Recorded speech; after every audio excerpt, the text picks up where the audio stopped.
Hare Krishna. Let's do a little bit better than that. Hare Krishna! Amazing. If I could ask the ladies to move a little bit this way and then Prabhus to come around here as we set up for our first keynote of the day.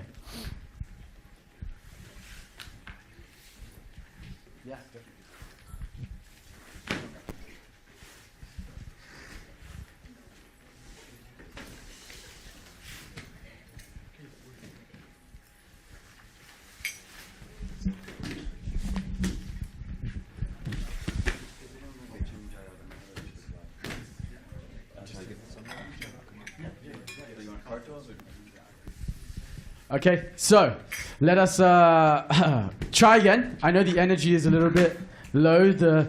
Everyone's a bit tired, but let's make sure that Bhuta Bhavana Prabhu gets the energy and attention that he needs and deserves. So please, can we once again try again? Hare Krishna! Hare Krishna! A little bit louder. I want the neighbors to hear us. Hare Krishna! Hare Krishna! Okay, amazing. So we are starting the third day, technically, of our retreat. I want to express my gratitude to the devotees of the San Diego Temple. Thank you for allowing us to come and use your space. And Balaram Prabhu, Mukundacharan Prabhu have been very, very gracious in allowing us to be a part of this. So thank you so much. Our speaker today is Bhuta Bhavana Prabhu. You're very fortunate that you've been able to spend time with him across yesterday and the day before.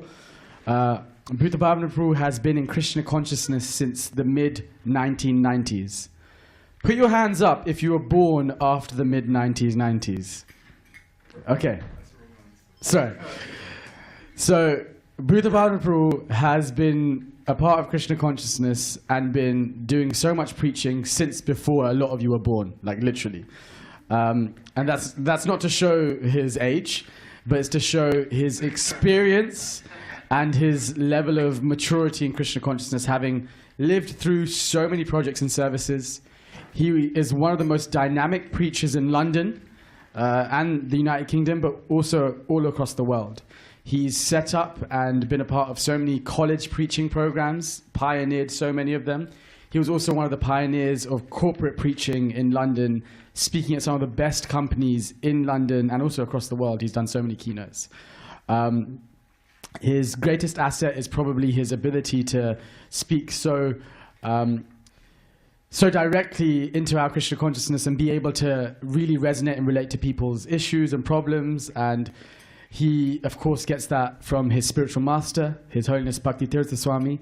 And he was a very close disciple of Bhakti Tirtha Maharaj, and he definitely imbibes that mood as well. So, without further ado, speaking on health and well-being, which is a very important next part, I want you to raise your hand, left hand, raise your left hand, raise your right hand. Okay, stretch, stretch, stretch, stretch. And as we do, please invite Bhuta Bhavana Prabhu with 3 very, very loud Hari Bols. Louder. Even louder. His Grace Bhuta Bhavana Prabhu ki.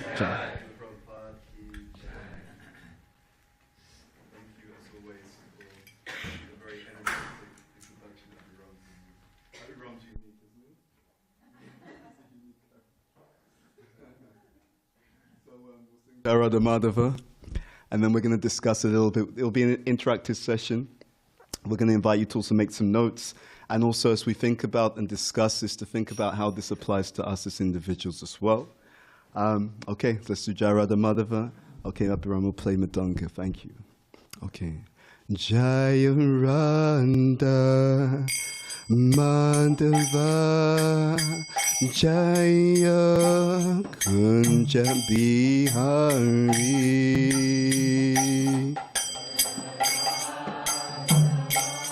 Dava Jaya Kunja Bihari Jaya Radha Madhava Jaya Kunja Bihari.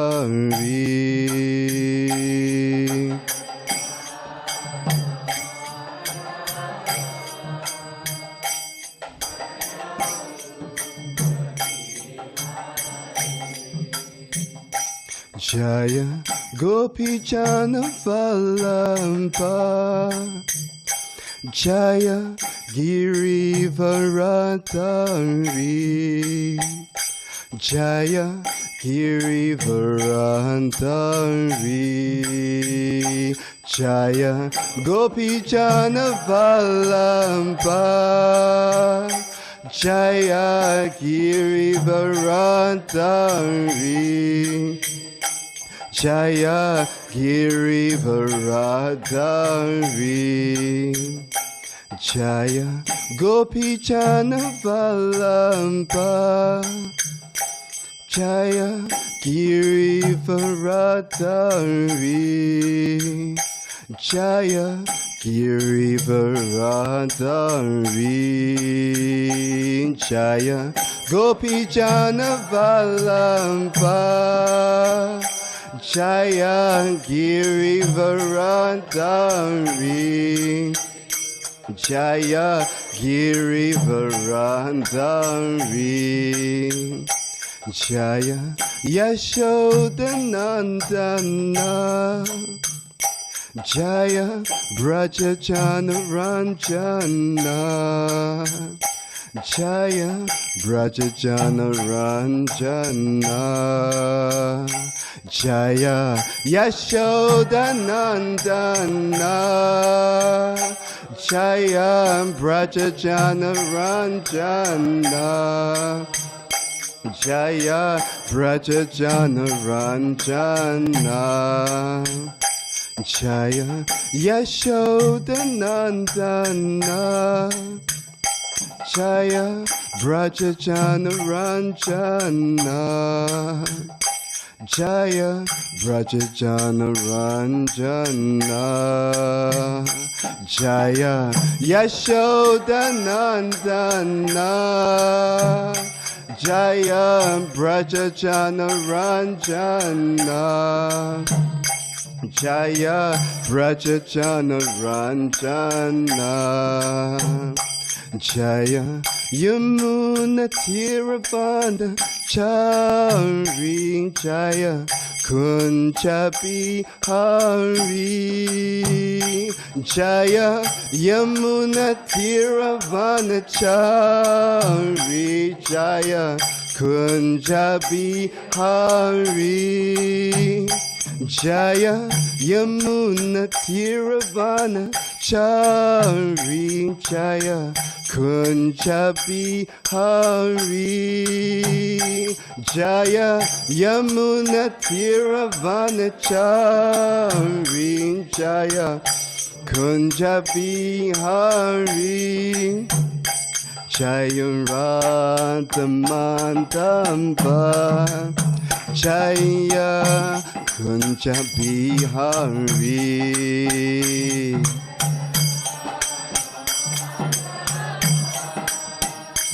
Jaya Kunjabi Hari Jaya Radhamandamba Jaya Kunjabi Hari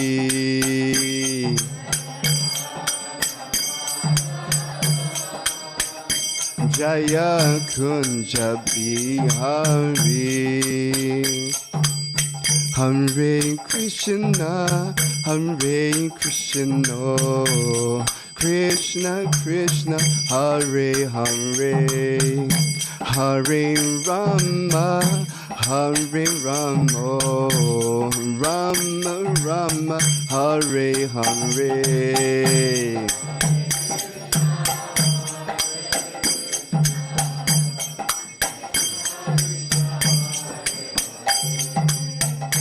Hare Rama, Hare Rama,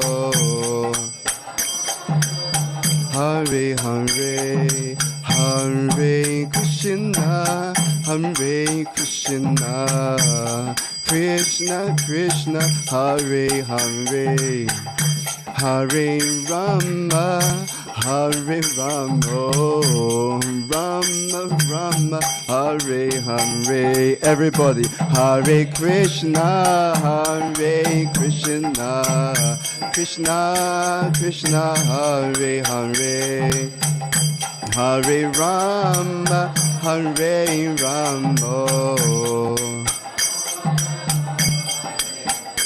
Oh, Hare Krishna, Hare Krishna, Krishna Krishna, Hare Hare, Hare Rama, Hare Rama, Rama Rama, Hare Hare. Louder.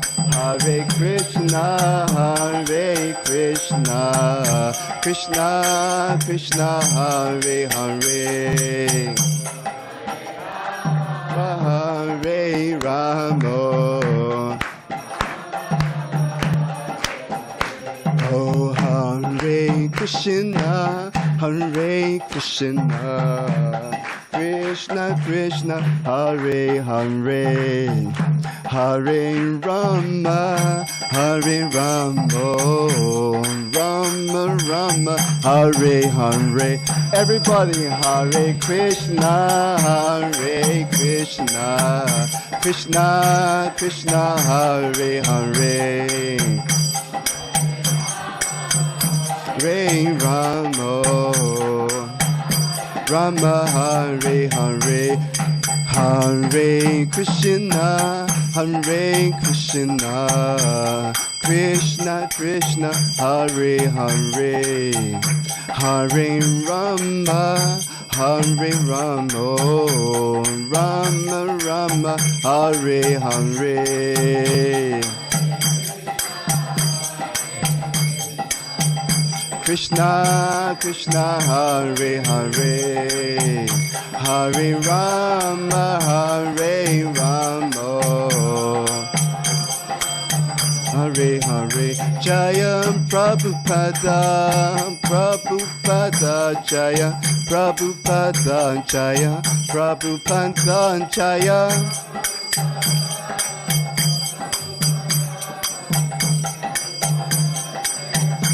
Nitai Gora Haribo, Haribo, Haribo, Nitai Gora Haribo, Haribo, Nitai Gora Haribo, Haribo, Haribo, Gora Haribo, Haribo, Haribo, Nitai Gora Haribo. Janitai Gaur Premanandi, Hari Haribo.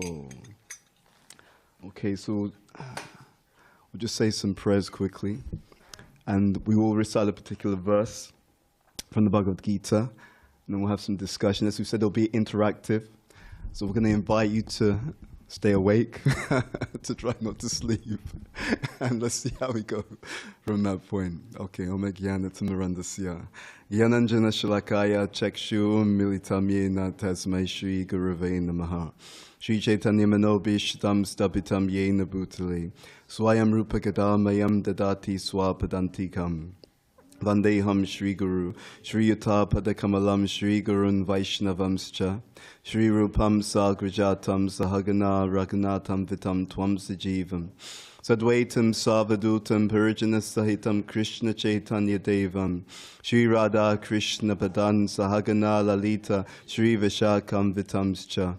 Hey Krishna Karuna Sindhu Dinabandhu Jagatpate, Gopesha Gopika Kanta Radha Kanta Namostate, Tapta Kanchana Gaurangi Radhe Vrindavaneshwari, Vrishabhanu Sutta Devi Pranamami Hari Priye, Vancha Kalpaturabhyas Cha Kripa Sindhubhya Evacha, Patitanam Bhavanebhyo Vaishnavebhyo Namo Namaha. Shri Krishna Chaitanya, Prabhu Nityananda, Shri Advaita Gadadhara, Shri Vasadi Gaura Bhaktarinda, Hare Krishna, Krishna Krishna, Hare Hare, Hare Rama, Rama Rama, Hare Hare. Okay. Thank you, Prabhu.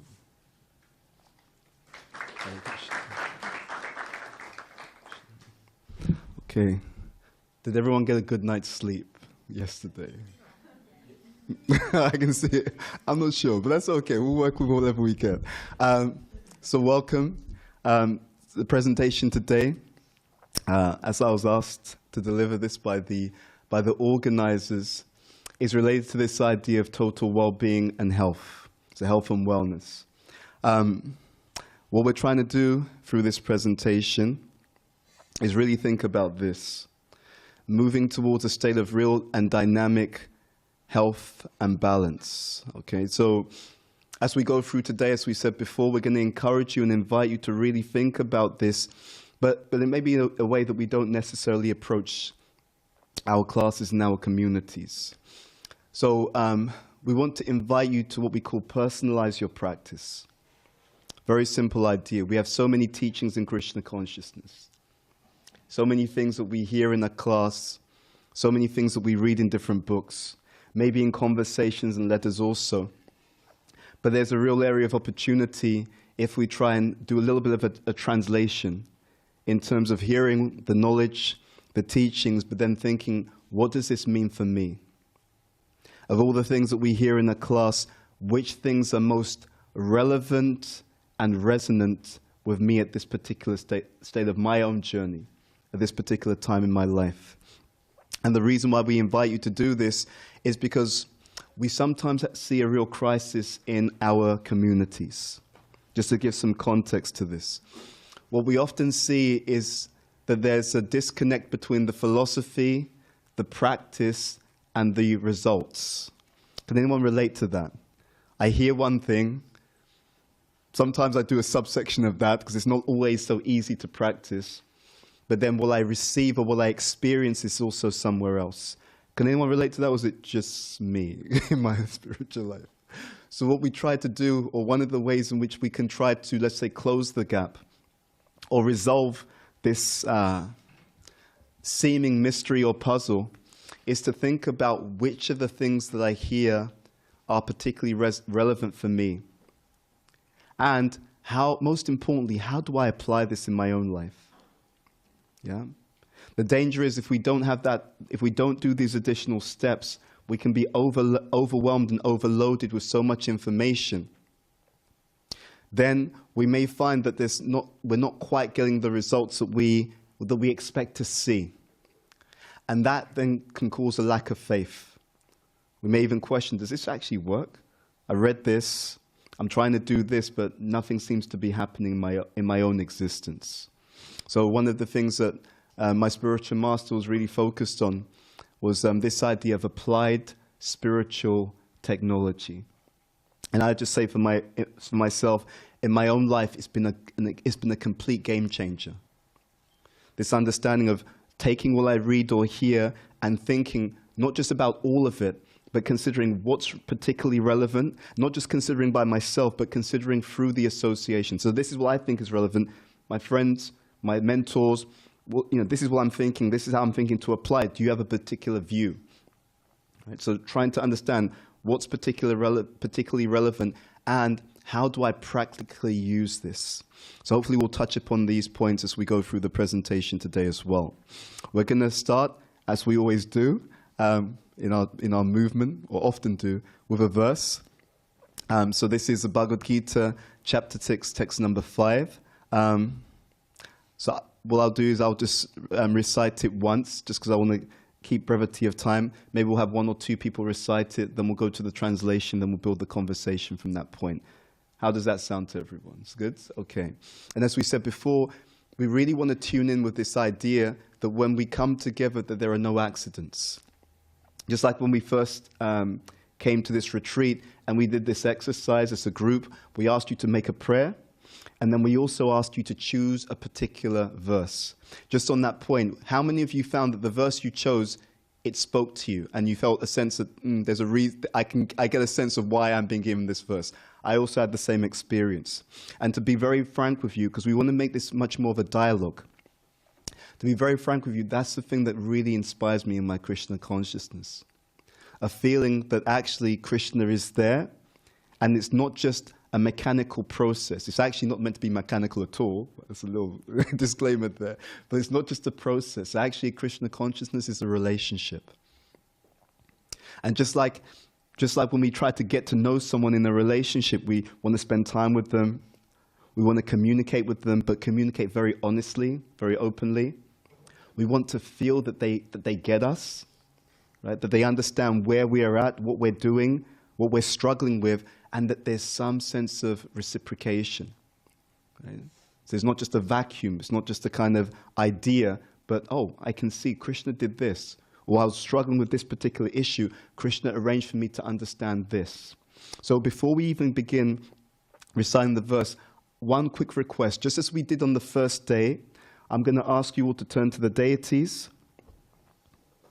to turn towards the deities, however you want to do it, and just make, in your own words, a sincere and heartfelt request that as we go throughout today, the rest of the retreat, hopefully in this class as well, that we receive some things, some messages that their lordships want us to understand.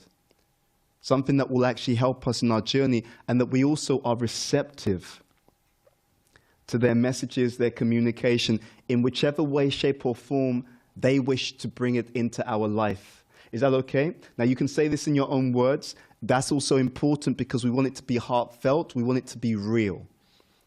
We want to really get that into our spiritual practice, and something I speak to many devotees about around the world. How do I make sure this is real and personal? So I actually feel Krishna consciousness. I feel Krishna's presence in my life in whichever way, shape, or form. So I don't think it's just a blank canvas where I'm just doing all these things, ticking all these boxes, but actually, wow, I can see something's happening. Someone's there. Okay? So we'll take a few moments to their lordships, or if you want to pray to your own personal deities, the deities that you have a particular relationship with, that's also fine. We'll give you a few moments to do that, then we're going to step on into the verse. I'll hand over now to you to make those prayers.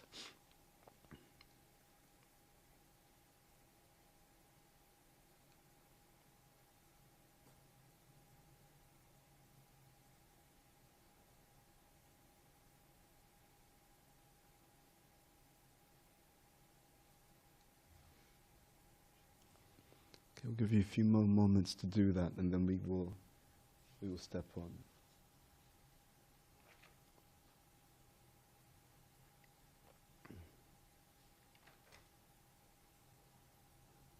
Okay. So once you're done, I'm going to ask you to turn back, and then we'll get into the actual verse in purple. So we have until 8:45, and that's including Q&A, or? After that, okay, no worries. So I'll just repeat this verse once, and then we'll have one side from once from the men, once for the ladies, and then we'll go on from there. So this is Bhagavad Gita, chapter 6, text number 5. So I'll just go through the whole thing. You don't have to repeat it. I'll just do all 4 lines. Then someone will do all 4 lines like that. Udaret atmanatmanam, natmanam avasadayet, atmeva yatmano bandhu, Atmeva ripu atmanaha. Okay, so one side from the men, then we'll go to the ladies. Who would like to recite?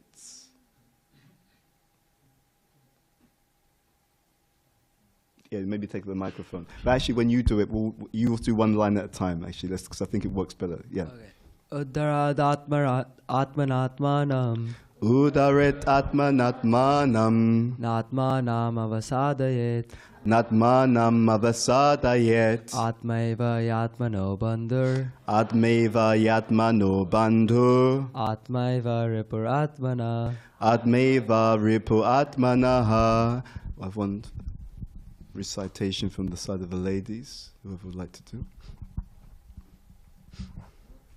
Udharedatmanatmanam. Udaretatmanatmanam. Natmanam avasadayet. Atnatmanam avasadayet. Atmaiva hyatmano bandhur. Atmeva yatmano bandhu. Atmaiva ripuratmana. Atmeva ripuatmanaha. Okay, so we won't do word for word, but we'll just go straight to the translation, to also save time. So please repeat after me. One must deliver himself with the help of his mind and not degrade himself. The mind is a friend of the conditioned soul and his enemy as well. Okay, so This verse is the introductory statement for this particular discussion. And we're getting into this because we know in our lives, let's put it another way, life can be challenging. And there are many things that we have to deal with as we try to navigate this particular world. We have, first of all, at this bottom level, the environment. So, matrasbastas tukunteya shishtoshna sukha dukkata. Krishna makes the point very easily that this world, you'll see all this up and down, right? This cycle of happiness and distress. So in our environments, we meet many different challenges in life. It could be, as Radha Bhakti explained in her class, adhyatmika, adhidhaivika, adhibodhika klesha. Difficulties from other people, adhibodhika. Difficulties from the mind and body, right, adhyatmika, and difficulty from the environment. Sometimes it's also translated difficulty from the devas. That's relating to the environment. We see one very, one very vivid example during the pandemic. A whole global situation practically shutting down most global economies or restricting them in many ways. So these dynamics are always going on. We always see these things happening. But the fun doesn't stop there, ladies and gentlemen, because we also experience difficulties within ourselves. So here, the senses. It says the senses demand action from the mind. Have you ever found that you're in a situation where you have a habit that you want to give up and it's very difficult? Anyone ever had that experience? I was studying how technology works, and I came across this article. It was an article on the BBC website, and they were talking about what's called persuasive design. So they spoke about how the technology, the apps are designed to be addictive, basically.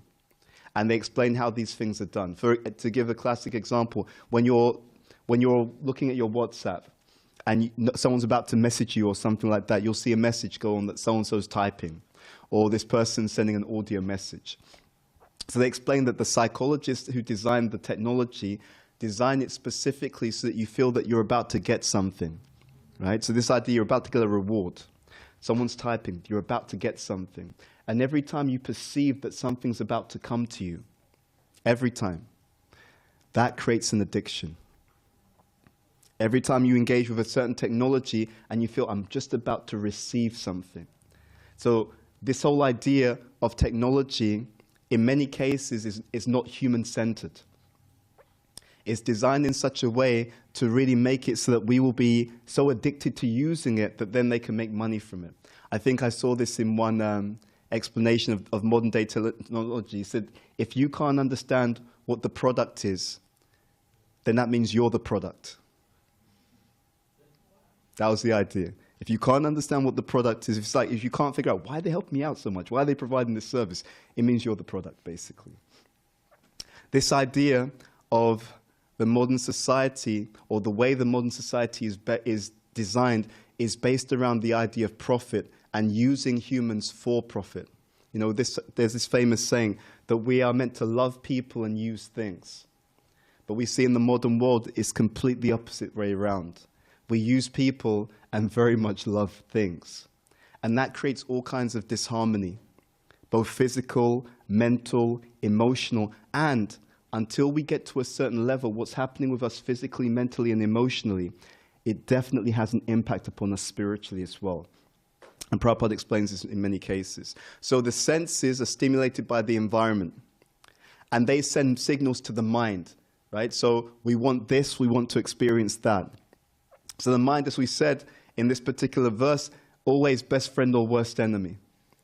Depending on how it's conditioned, the messages that it receives, the habits that it's formed, it can go up, or it can bring us up, or it can bring us down. Now, if the mind, and this is the level above, if the mind is strengthened by transcendental knowledge, then actually what happens is, then we amplify our freedom. It is a very interesting fact that not everyone has the same degree of free will. Think about this point carefully. Every one of us in this room, we actually all have different degrees of free will based upon previous choices that we make. And that is why some things become easier for us, some things become harder for us. It's also based upon our previous choices in previous lives. I had a friend, well, he's actually still a friend, he's a devotee.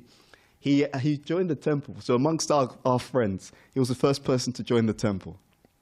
And he used to stay at the temple in London, Sri Sri Radha London Shore. And I remember he would give class on the Vyasa-san.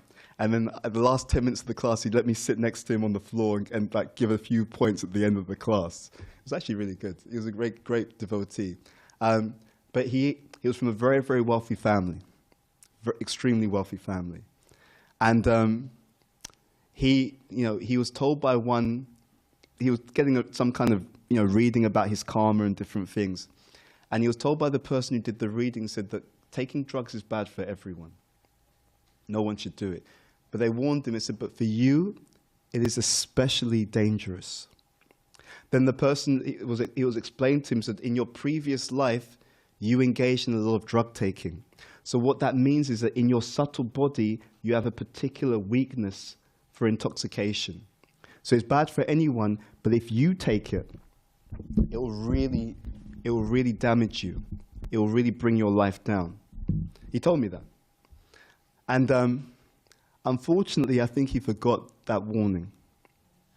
I remember visiting him in a psychiatric ward in a hospital in London, because he had actually taken drugs and he had opened up a whole range of issues. And he was actually staying in a hospital. They'd actually sectioned him off. It was really intense. I mean, he's better now, but it was a long journey to recovery. And it really got me thinking about this topic from that perspective, that actually we often may neglect this idea, I'm a spirit soul, Prabhu, I'm not the body, while we're eating pizza and chips and, all these other things. So we sometimes have this disconnect in our spiritual life. See, I've been meditating on this for a long time. And this is a subtle thing that we should remember. There's a difference between what we understand philosophically, what we act on culturally, and what we realize spiritually. I'll repeat that.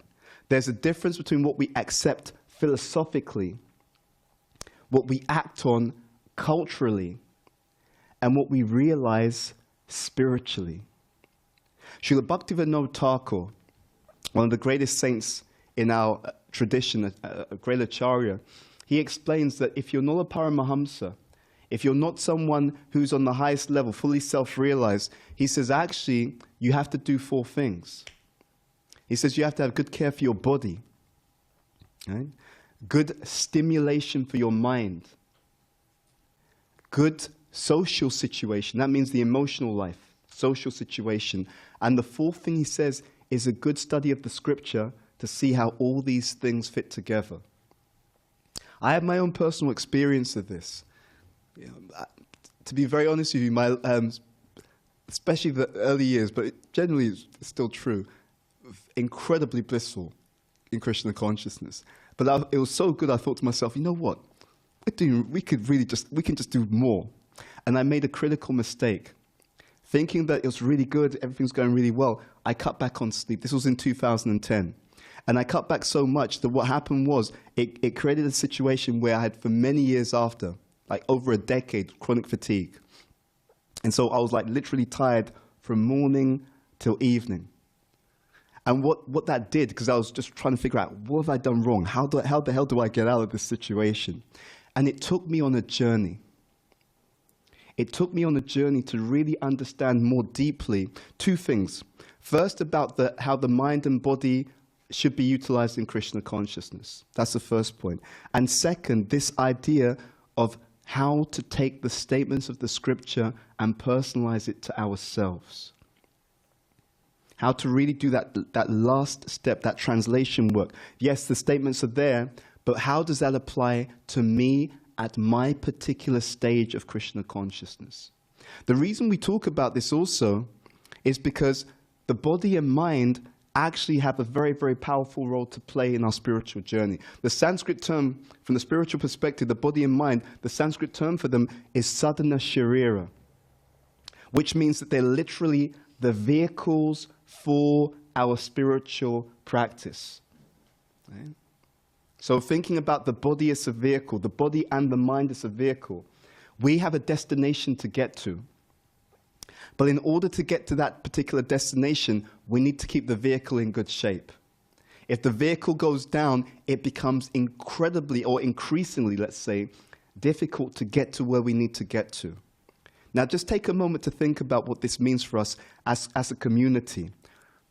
Think about how many times relationships have broken down, or how many times we've actually struggled with our own spiritual practice, and it's not because of the spiritual practice, interestingly enough, and it's not even because of the person who we're having a relationship, but it's because of the state of our own bodies and minds. Can anyone relate to that? You know, maybe I was a bit tired, a little bit snappy, a little bit irritated, right? Or I was a bit tired and I had a really, really good sleep during Srimad Bhagavatam class, right? And you had that kind of experience. There was a joke going around ISKCON when I joined that Bhagavatam class is a great cure for insomnia. Now, it shouldn't be that way. I know people watching online, we're not saying that's good, by the way. It shouldn't be that way. But we often see that. And just think about what happens over time if this keeps going on. I had a very interesting conversation with His Holiness Satyananda Maharaj about this many years ago. Many conversations. And one of them was on this particular point. And a few of us were speaking about this yesterday.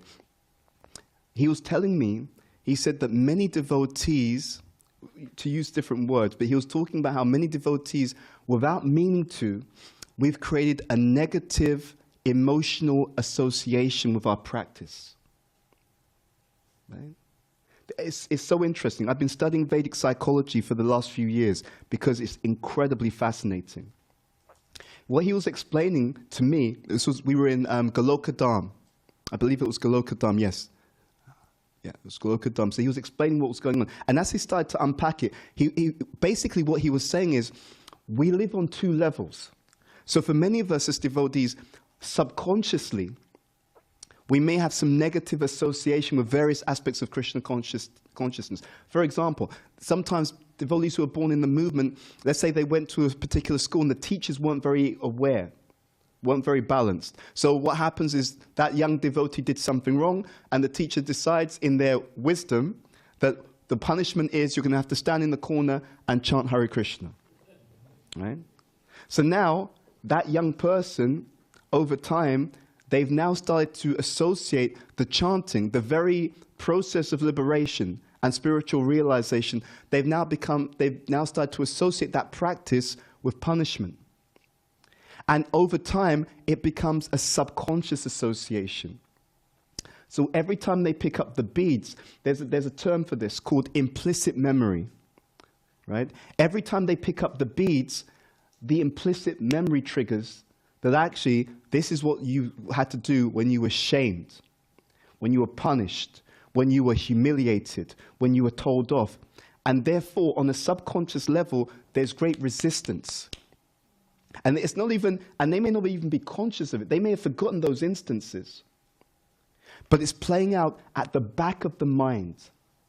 And then what's happening consciously, because this is how often the mind works for most of us, is that even though one thing's playing out subconsciously, on a conscious level, they'll be like, I'll do my rounds later on. Right? And so it's like, yeah, I'm going to do my rounds, but this is an emergency, I've got to do this first. Or it will be, I'm suddenly tired. I'll do my rounds, but I just need to take a nap because, I'm really tired, or, my friend's going through something. I will do my rounds, but I just need to call them and find out how they're doing because they're going through some real difficulty. So on a conscious level, there's one rationalization. But if we were able to see more deeply into what's going on behind the scenes, we would realize that I'm avoiding this practice because I have some negative association related to the practice. This is one of the reasons why when we associate with devotees, it's so incredibly powerful. There's a formula. One is the association, but even more than the association is asking the right questions in the association. When I ask the right questions in the association, I can see things about myself that I could not see otherwise. Because all of those people, devotees who are around us, they may perceive something about us that we don't perceive about ourselves. So the first thing we want to encourage you to do, and you may want to take this as something to do regularly, periodically, is touch base with the devotees. But it's also, as I said, asking the right questions. Prabhu, you've known me for some time. What do you think I should be focusing on? Any advice on what you think I should do more of? Or maybe what I should be doing less of, or what I should be doing differently? We often will find, and I've seen this in my own life, that often when you ask the right questions to devotees, Krishna will often use the devotees that you're speaking to give you some amazing answers that can transform your spiritual life. This is really how it works. We want to understand that our body and our mind is a vehicle. Okay? Now the question is, how is the vehicle at this current state of time? Right? How is the vehicle that you're using the vehicle of your spiritual practice? And we all know this intuitively. When you've had a good sleep, taking care of yourself physically, etc., is it harder or easier to chant Hare Krishna? What do you think? It's much easier. What I've seen over many years, many communities, is that there's a disconnect between the philosophy and the application of it. And that bridge, ladies and gentlemen, is one of the most significant gaps that we can close in our spiritual life. I really believe this. I really believe we can have a much more blissful, joyful, fulfilling, and realized spiritual life if we pay a bit more attention, not just to the teaching, that's important, absolutely, but how am I actually applying this teaching in a wise, compassionate, and personal way in my own spiritual life. Okay, I'm going to repeat that. Wise, compassionate, and personal application of the teaching. And it's not just good for me. We're role models for each other. If I'm applying it in a wise, compassionate, and personal way for myself, you know what people will start to notice? Oh, Don, how come you're so happy? What's wrong with you, Prabhu? You shouldn't be happy. We're ISKCON. I mean, what's going on here? We don't do happiness, right? You should suffer. I want to see sleep. I want to see tiredness. But this person seems to be very, very happy. What are you doing differently? Wise, compassionate, personal way of practicing spiritual life. This is what we want to get into. And that can be done by recognizing our needs. We're going to do an exercise on this in a moment. So these are 6 needs. 6 needs that we should be looking after, and this goes back to the first slide, in a dynamic way. I really want to emphasize this word dynamic to you. Dynamic means that it's not just you tick the box and you do things in a certain way and that's going to work for you forever.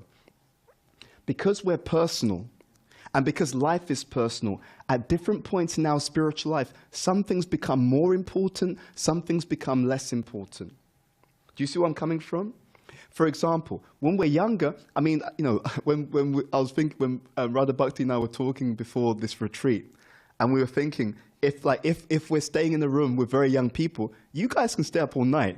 Your body's like that. Dude, when you get to my age, it's a different story, right? We're not sleeping, we're not staying up all night because, the body has different needs. So at one point, we have more capacity to do certain things. At another point, there's less capacity. At one point, some things become more important. At another point, some things become less important. And that, interestingly enough, is a sign of the mode of goodness. The symptom of the mode of goodness is the state of dynamic balance. Right? It's not that things are rigid.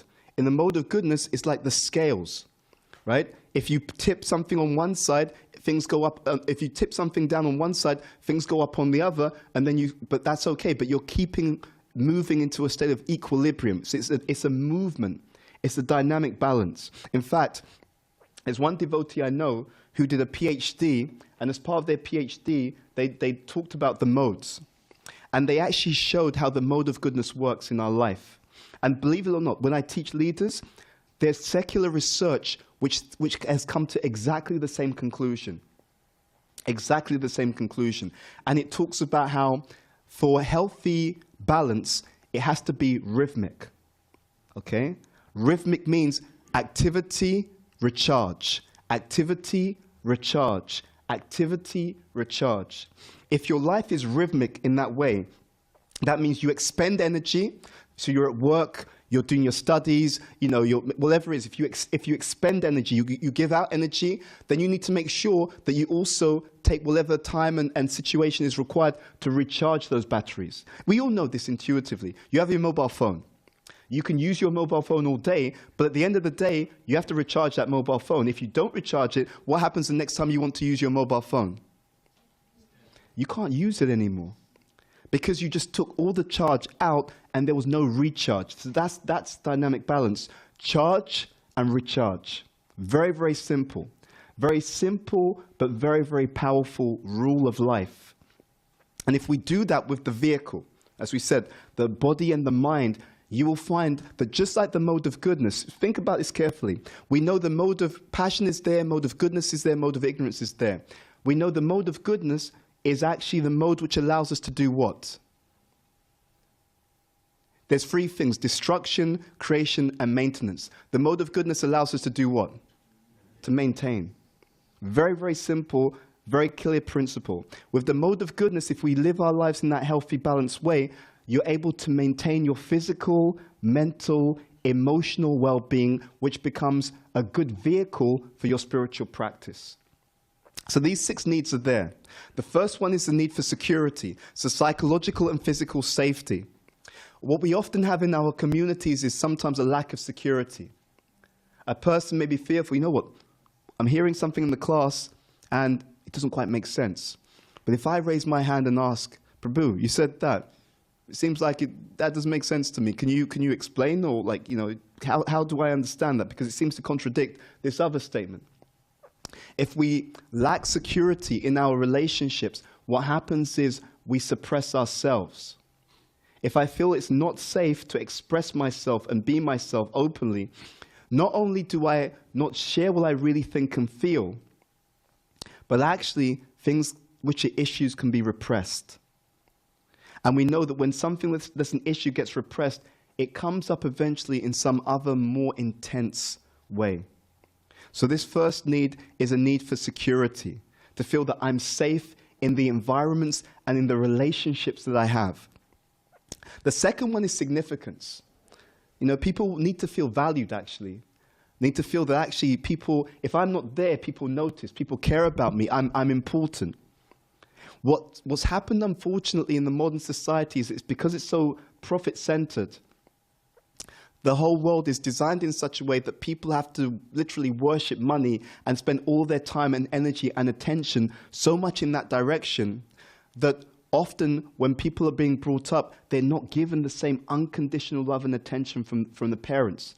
And often it's not the parents are bad people. If the parents are stressed out, distracted, let's say they're going through some stresses themselves, it's hard for them to sometimes give that complete and heartfelt attention. When we get that kind of complete and heartfelt attention when we're very, very young, it leaves a deep impression in the consciousness. So if our caregivers give us their full and unconditional love, acceptance, and protection, it communicates a message that goes deep into our unconscious mind. And that message is that you are absolutely lovable, important, and valuable unconditionally. Not just when you achieve something, but at every single point in your life and in your journey. And that is a huge gift. Because if you have that, you go through life and you're very, very healthy in many ways. Because if you value yourself, you will transmit that sense of being important in a healthy way. You'll transmit that in every interaction. In other words, our relationship with ourselves is actually indicated by our relationship with other people. Do you understand what I'm trying to say like that? How we show up in our relationships with other people, they're clues about what I truly believe about myself. Not consciously, by the way. These are clues to what I truly believe about myself at a deep, unconscious level. It's very, very important. But it can also be changed by good association. This is why it's really important. This is stated by Parashara Muni. Parashara Muni is the father of Vyasadeva. In a literature called the Parashara, the Brihad Parashara Hora Shastra, he says that our behavior is based upon three things. One is our nature, the second is our upbringing, the third is our association. This is why in our tradition we put so much emphasis on association, because no matter how we've been socialized or brought up, if you have good loving association, part one, and if you're receptive to that, this is the other thing, by the way. This is equally important. It's not just having good association. If you're receptive to that good association, the way that they treat you will actually send a message deep into your heart about your own sense of self-worth. Think about that. If we put ourselves consciously in loving association, whatever our upbringing, you will start to believe through that association that you are valuable, that you can do it, you can achieve, etc., etc. So one of the most important things for any one of us as devotees to do, for our total well-being, is not just to allow things to just drift into our lives, but we encourage each and every one of you to actively seek out and be receptive to healthy, loving Vaishnava association. And take this as an experiment. You don't have to believe anything I'm telling you. But as an experiment, if you were to, for the next year, deliberately spend time in an open-hearted way, that means a vulnerable way, right? You're being honest about yourself, with devotees who are very loving and encouraging. If you examined how you were before that association and how you start to behave just 1 year from that association, you would see a significant change in your character. What we often have in our spiritual life is a form of Krishna consciousness where we sleepwalk. What that means is I just allow things to drift into my life because there's no intentionality. But if I'm intentional, if I'm purposeful, life can change in spiritual life very, very, very fast. So this idea of intentionally and with an open heart seeking out and being open with healthy association.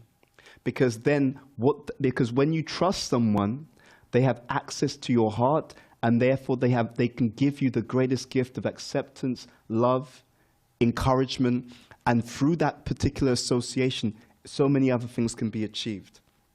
There's actually it works in both dimensions. I was looking at some research on this.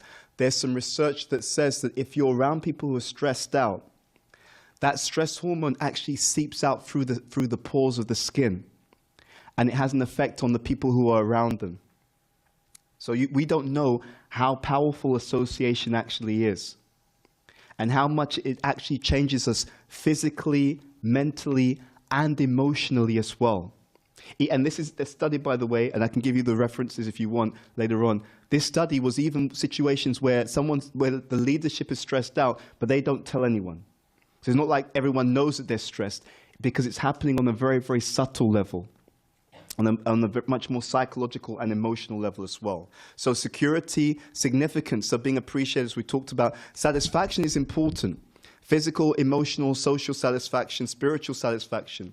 That we feel some satisfaction in our spiritual life. Because then it's easier to go on, because I'm getting, as Prabhupada puts it in another way, he just talks about taste. That's basically what this idea means, that you're getting some taste, right? I like the kirtan, right? I like the prasadam. I like the association of Vaishnavas. I like the service. There's some satisfaction there. Self-expression, we spoke about this to two groups yesterday when we were talking about talents. So when we were speaking on that workshop about engaging our talents in Krishna's service, we were mentioning that Krishna says he's the ability in man. So just like we have the deity, which is a manifestation of Krishna, the holy name is a manifestation of Krishna, but the talents that each and every one of you have they are also manifestations of Krishna within you yourself. And when we don't bring those talents out, not only are we depriving ourselves, not only are we depriving our communities, not only are we depriving the world, but we're also depriving Krishna. We're saying, Krishna, I'm not going to give you back. these wonderful talents that you've placed in me. And talents can be anything, by the way. You know, some of you, you're just very empathetic. That's a wonderful talent. Some of you, you're very good with attention to detail. Others, they're good at arranging and organizing things. So when I was giving this workshop yesterday, I was explaining our movement would probably be 100 times more successful with no additional effort. None. No additional effort from anyone. If we just took 5 minutes and everyone wrote down, what are my talents? How is Krishna manifesting within me in the form of my talents, skills, and abilities? And if we were then to think, right, based upon the fact that you've got all these amazing abilities and gifts, how do we best utilize these in order to give this wonderful gift of Krishna consciousness to the world? Think about that. There'll be an explosion. And the interesting thing is often we have talents that we don't even know that we have. Isn't that amazing? So Krishna's in you in the form of various gifts, talents, and abilities. And this self-expression, one way of expressing ourselves is to express our talents with gratitude in the service of Krishna. The next one is spiritual direction. We all need spiritual growth and direction. This idea, tadvidit pratena, priprasnena sevaya upadekshanti te jnanam, jnaninas tatvadashanaha. We hear this again and again. In fact, that is one of the hallmarks of a healthy spiritual culture, is where we can inquire honestly and sincerely. Right? So what do you think would be the best use of my time? Right? I'm trying this, but it doesn't seem to be working. What do you think? Well, am I doing something wrong? Is there something that you would suggest that I do differently? Again, getting that perspective, that guidance from each other, from scripture, from teachers, etc. And the last one is socialization, having a sense of belonging, that I feel I belong in the family of Srila Prabhupada. One way of looking at this practically is that I have real friendships. People who know me and get me. There's a quote in Gita Nagari, one of the ISKCON properties. There's a quote in one of the buildings there that a friend, it's a very interesting quote, which I always resonate with, that a friend is someone who understands where I've come from, accepts me as I am, and still lovingly invites me to grow. I thought it was a very, very interesting way of looking at friendship. So they understand my journey. So I get why you're upset about this, because I know what you've experienced in your life. I know the backstory. So they understand the journey I've been on. They accept me as I am, right? Because we're all a work in progress. If we're going to wait till someone's perfect, then good luck on having friends in this world, right? So accepts me as I am. It's just a reality of it. But this third point is equally important, because the tendency in the material world is to go to extremes. Either it's, this is how I am, Prabhu, you have to accept me, like, I'm just being real. It's like, well, thank you, but no thank you, right? I'm not buying that. I don't order that on the menu anymore, right? So sometimes the idea is that I've got all these bad qualities, but I'm just being authentic. It's like, thank you, so that's okay. So that's one extreme. The other extreme is that we try to pretend to be something that we're not. They're actually both extremes. But the mode of goodness is actually a healthy synergy of both things. This is how I am. There's some good things. There's some things which are still a work in progress. That's okay. We're being authentic about the good and the not so good, but we're not just stopping there. It's not static. It's not that this is how I am and I just stop and I don't, you just have to tolerate the fact that I'm angry, rude, harsh, insensitive. No, I may have some degrees of this, but I want to have a relationship with you. Therefore, I don't want to impose my bad qualities on you. I'm trying to improve myself because I want us to have a real healthy relationship, and the other person is also doing the same. So we're trying to help each other. That's the dynamic way of working. Okay, so understands where I've come from, accepts me as I am, and yet still lovingly. This is an important word also. It's not just, you need to change. It's like lovingly invites me to grow. It's not a force. It's not an imposition. It's not a kind of culling down or chastisement, but I see that there's so much potential that you have to be even happier, to be even more joyful, to be even stronger, to bring out even more of your great qualities in your spiritual journey. And that's why I'm suggesting that maybe you want to think about X, Y, and Z. There's a very, very different feel to it. Let's pause here because I know we're almost at time. I want us to quickly do one exercise and we'll open up for questions. So these 6 needs, I want you to do a self-evaluation. Okay, and please feel free to be as honest as possible when you do this evaluation. What I'm going to ask you to do is to think about where you are in terms of these 6 needs right now. Because what's really helped me in my life is when I use these scriptural understandings, or let's say different frameworks, whether they're scriptural or speak to the principle of Scripture, I always find that there's great value in doing some evaluation against these frameworks. Because when I do an evaluation, I can see, oh, I score highly in this area. That means I'm doing quite well in this area, but on this area, I scored very low. That means with my limited time and energy, what will help me to be more balanced and holistic and have more enthusiasm is if I focus in this area which is not doing so well. Do you see what I'm trying to say? So what I'm going to ask you to do is just take a moment with these 6. Just think to yourself, where am I against these 6 needs? Meaning, and you may want to do it like this, thinking of giving each one a score out of 10. So for example, the first one is security, psychological and physical safety. So to what extent do I feel that at this point in my spiritual life, I feel a sense of safety? For some of you, it may be 10, right? I don't feel, under kind of threat in any way, physically or emotionally. That could be a 10. For someone else, it may be because of certain things that happened, or maybe you're dealing with certain people who are quite harsh emotionally, and they sometimes, attack, snap at you or whatever. You may score it in a lower way. But go through each of these 6 and thinking about where you are in your life at this particular point in time. How would you score each of these 6 in terms of how much they're there in your life? Again, security is the first one. Significance. To what extent do I feel appreciated and have a real sense of purpose in my life in my spiritual life at this time? Next one, satisfied. Again, being very honest. It can go up and down. How satisfied am I in my life in general? Or do I feel like a lot of I'm not happy. I feel that something missing. Whatever it is. So go through each of these 6 these 6. And just quickly write them down. I'll give you a few moments to do that. I want you to write them down. Where am I in my life against these 6 particular qualities? Abiram. So we can do Q&A until what time? Until the 9. That's fine. Okay.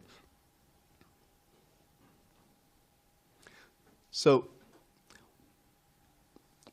not in this session, because we're also conscious of time, but I'm going to ask you at some point today to just connect with one devotee, anyone. It could be someone that you have a relationship with already, or someone who you just feel, I'd like to just bounce it off you. Sometimes, to be honest, for devotees, they may find great value in speaking to someone who they don't know, right? Because it's completely confidential. You're not in my community. I'm not in your community. I like to talk about what I wrote down in these 6, like that. And just have a conversation off the back of your own evaluation. So where do I feel there needs to be a bit more attention in my life? And most importantly, what are some ideas? As you talk to someone else, what are some things I could do to address it? Right? What are some things I could do? For example, if I felt that I didn't score very highly in terms of satisfaction, what could I do to address that in my life? With a real focus on taking the reins of my spiritual life. What are some things I could do that would make me feel more satisfied in my Krishna consciousness? Okay? So you're scoring each of those 6. As a request, I invite you at some point today, just connect with someone. So just reach out to someone. Do you have 5 minutes? I'd love to talk to you about the exercise we did, and this is what I learned, and this is what I'm thinking to do. Do you have any ideas? This is what I'm thinking. Maybe you have some ideas on things I could do differently. So we're going to leave you with that. We're going to open up for Q&A in a moment. Before we do, I just want to read you some quotes from Bhaktivinoda Thakur, which really speaks to this idea. So Bhaktivinoda Thakur recognizes the importance of physical and mental needs, and he talks about them in a book called Chaitanya Shikshamrita, but he refers to them as rules. He says as follows: rules regarding the self are of 2 types, those for the body and those for the mind. Those rules to keep the body properly nourished so that one can remain healthy are bodily rules. Such things are regulated drinking, eating, sleeping, exercise, and for sickness, prescriptions of cure. Get this, if a person does not follow these rules, he cannot pass through life smoothly. He goes on to say, if a person does not follow these rules, so I'll read the next part of it. If you do not do this, your power of realization, concentration, imagination, contemplation, and judgment will be weak and will not properly function. Now just think about what happens in our communities. Sometimes poor decision making, especially if people are in positions of leadership, sometimes they have more responsibility, but they're not looking after themselves properly. Then everyone gets affected. So if you do not do this, your power of realization, concentration, imagination, contemplation, and judgment will be weak and will not properly function. Therefore, there'll be no advancement in the higher arts and sciences, and one will not be able to take the mind from material thoughts and direct it to thoughts of God. Very, very powerful statement by Bhakti Thakur. So he's saying if we don't look after ourselves sufficiently well, physically and emotionally, right? So physically and mentally, it can affect our ability to focus on Krishna. One more thing and then we'll open up for Q&A. By not taking care of these needs, the mind will be dominated by sinful thoughts and atheistic attitudes. Finally, men will become no better than a beast. Therefore, these bodily and mental rules are very necessary for success in human life. So Bhaktivinoda Thakur, chapter 2, part 1, Chaitanya Shikshamrita. And actually, if you read through that Chaitanya Shikshamrita, there's many things he says which will really surprise you about the importance of taking care of ourselves physically and mentally. Again, this idea of sadhana sharira, that the physical and mental bodies, they are vehicles for our spiritual practice. I saw in my life, when I had this period of exhaustion, my focus, it was much harder. It took so much more energy and effort to do everything because I was physically and mentally tired. Yeah. So we want to encourage you that we can always have a much brighter spiritual life if we do some introspection and if we also understand, yes, we're not the body, right? But we have a body, right? Just like you have a car. You're not the car, but you have a car, you know. So you wouldn't say, well, I'm not the car, Prabhu. You know, you want to pick up your spiritual master. Yeah, we're not the car, Prabhu. So it will happen anyway, right? Krishna will take care of it. There's no fuel in the car, right? The engine doesn't work, right? But it's okay, Prabhu. It's so we're transcendental. It's not about the car, Prabhu, right? We're not the car. You'd think this person's crazy, yeah. But we tend to do the same thing with our physical and mental vehicle. Okay, so we'll stop here. Let us see any comments or questions that you may have for the next few minutes, and then we'll go to break. Yes, so a big round of applause for Bhuta Bhavana, please. Thank you so much, Bhuta Bhavana.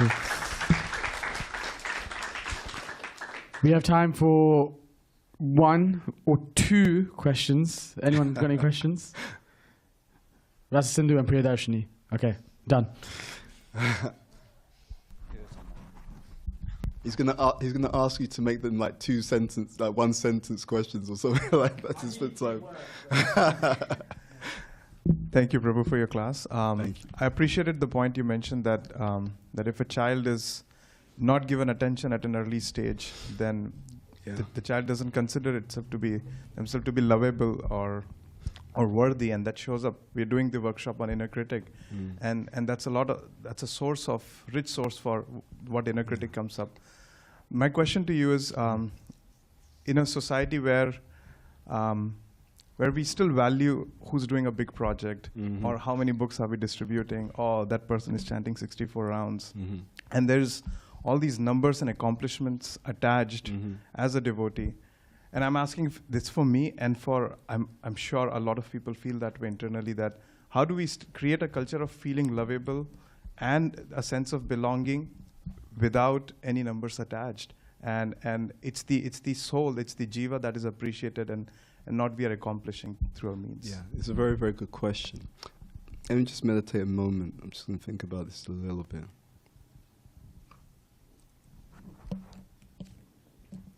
Yeah, there's a term for this. There's a term called contingent self-esteem. When you have a society where people have contingent self-esteem, it means that they try to derive their value from what they've done externally. Now, this is the irony of it, and I've seen this.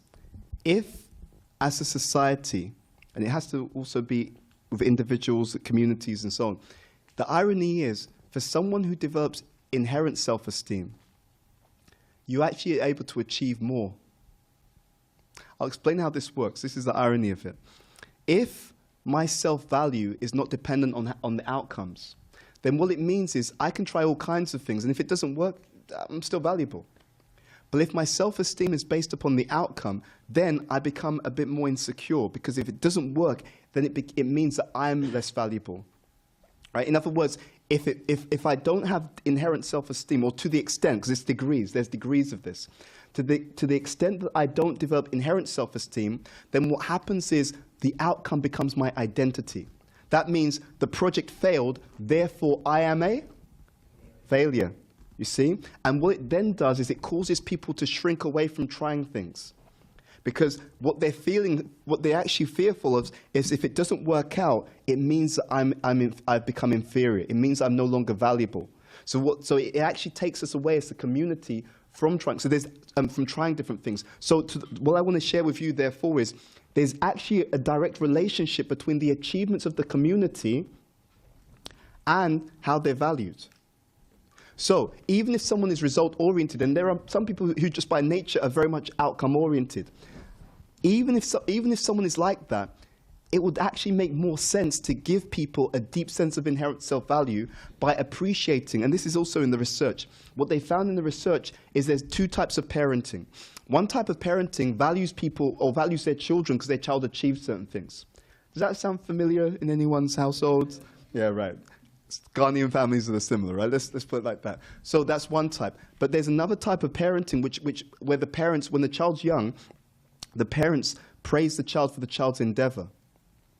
And the reason for that, and the research shows that the children who were brought up more in that way, they actually have more determination, they try more things, they achieve more, and they're more successful because they know that my self-esteem is secure. Whether it works out or doesn't work out, I'm valuable. So therefore, let's just keep try different things, and you can try 100 different ways. And there's no disappointment if it doesn't work because it just didn't work. Okay, that didn't work. Let's just try something again that may work better. Now again, going back to Parashara Muni's comment, we can get that through association, but we have to be trying to bring that into our association for ourselves and for other people. It can be done, by the way. There's a lot of things that you can do. What's meant to happen, for example, with Shastra, when we read, if you read scripture and hear classes attentively, the research, I actually looked into this research-wise. Every time you do something attentively, you increase the degree of neuroplasticity of the brain. That means basically your mind becomes much more impressionable, to the point that when you're reading these statements, it can override the negative impressions that we received in our childhood. I did a study of this, how to change samskars, basically. So there's many different things. If you're attentive in your chanting, if you're attentive in good association, you increase the neuroplasticity. So therefore, the positive statements that you read, they will actually enter very, very deeply into you, and that will change the way you see yourself, the way you see other people, and the way that you show up in the world. Now, it's not an overnight thing, by the way. So it's not like I read, BBD said that, I read 2 pages of Bhagavad Gita, it didn't work, he's lying. It's not like that. The other thing that changes your samskars is whatever you do repeatedly. That's also why there's such an emphasis on regular practice. Because it's just like, you'll all know the analogy of how a drop of water can wear down rock. So something that's hard, it can be worn down by something that's soft if it's repeatedly done. You can also do this through other ways. Anyway, that's a whole seminar in itself. Prayer can do that. When you actually pray regularly, you can change your samskars in that way. But basically, also if you're in a more relaxed state, without going into all the science behind it, your brain waves actually change. When you're in a stressed out state, your brain wave is in what's called high beta. So you're on alert, you're more anxious. If you're relaxed, your brain waves go into an alpha state. They've done studies of the child in the womb. When children are in their mother's womb, their brain waves, they've measured the brain waves. And it's the brain waves being in a hyper-relaxed state, which correlates to them being most impressionable. So what happens on the micro level is when you trust someone, then your guard goes down, you're relaxed. That's why the association is so important. Your guard goes down, you're relaxed. And then if that's a loving association, what they say to you, it is actually changing your samskars. Even things from your childhood, they can be overridden. You see this, you all have seen this. You've seen certain devotees who came to Krishna consciousness and they got good association, and you've seen that person's more confident now. That person's more willing to do service. That person's more enthusiastic, but they weren't like that when they joined. right? They weren't like that when they joined. They got good association and they were receptive to it. That association is present in the books, it's present in the classes, it's present through prayer, it's present through even your own contemplation. Right now, and this happens every class, by the way, right now, whatever I'm saying to you is also being met by an internal dialogue. For some of you, you may hear it and think, when's BPD going to stop talking? I'm hungry, man. Like breakfast time. Like, dude, what's wrong with you, right? For other people, you're listening to it and you're thinking, oh, that makes sense. Yeah, I can see where that came from. Or for someone else, it's like, I understand why I think the way I do. Because I remember when my parents were young, they were struggling, right? So they didn't really give much attention to me. So I can see that I've got this pattern in my adult life where I'm trying to get attention. You'll be able to figure these things out. And even just being conscious of these things can change the samskars as well. Anyway, I don't want to take too much time, but these are some things we can do. But it has to start with us. Even if you just notice this and you practice acting in a different way, you'll change your samskars. One technique, just one technique to your question, I'll take the last question, then we'll stop. One technique, if you just think to yourself, how would I treat someone that I love and care for? And if you, in your day-to-day spiritual life, treat yourself in that same way, you'll see your samskars will change.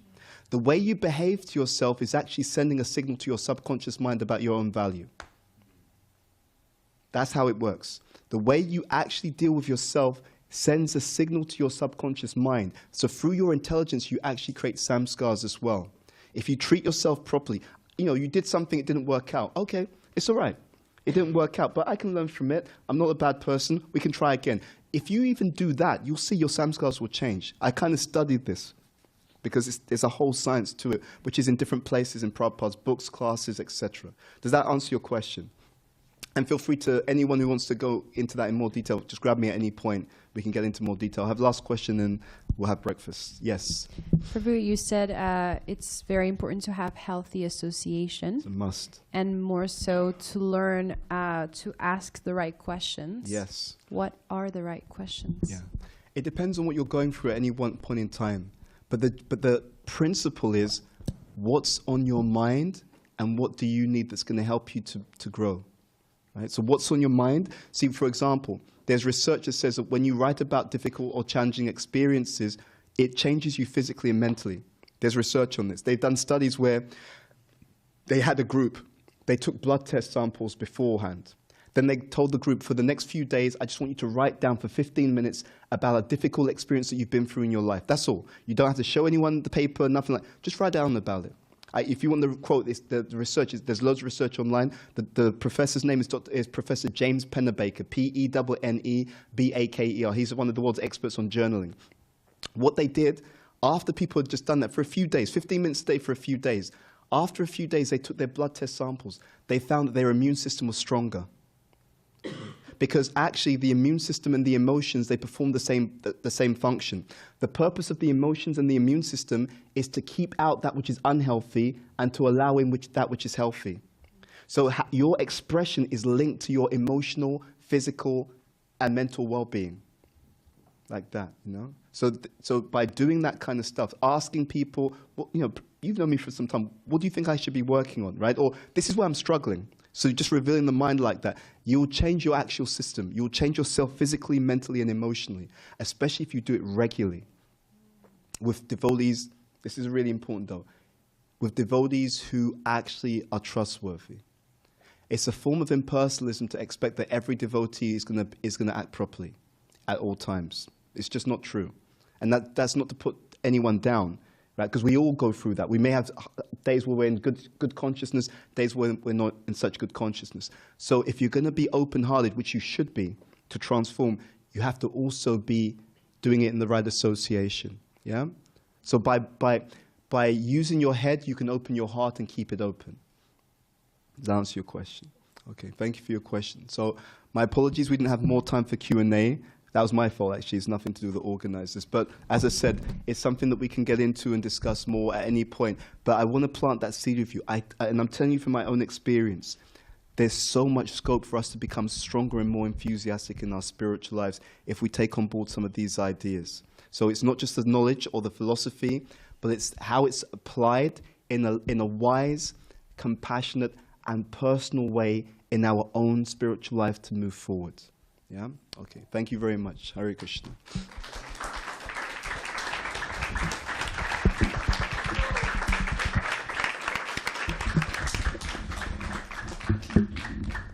Thank you, Bhuta Bhavana Prabhu. For those of you that are hearing Bhuta Bhavana Prabhu for the first time, he has a plethora of classes online as well. And of course, he's here for the next day and tomorrow as well. So please do spend time with him. And of course, spend time with Radha Bhakti as well, who's been so kind to us as well. Personally, one of my favorite points from your class, and you've given so many incredible points, was that statement that you said twice, which was there's a difference between what we accept philosophically, act culturally, and realize spiritually. And I feel like that really sank in with me specifically, because I feel like I resonate with that. So thank you for such an incredible session. We really appreciate you. And now leading on to the next part of the agenda, we are going to basically do breakfast and Sangha groups at the same time. So we can get into our Sangha groups and eat in our Sangha groups, as you'll have points of discussion, which will be recapping from the class, just general check-in, and then there are a few questions that your Sangha leaders will have that you can go through. And of course, you can keep on asking questions as well. But and then after that, we'll have our next keynote seminar, which will take place in here with His Holiness Keshav Maharaj, who's just about to arrive as well. So please be ready, Sangha groups, eat breakfast, so we can be in here timely as well. Thank you so much, and another round of applause for His Grace Bhuta Bhavana. Thank you. So please, if we could head to the courtyard for breakfast and our Sangha group discussion time. Thank you. Hare Krishna.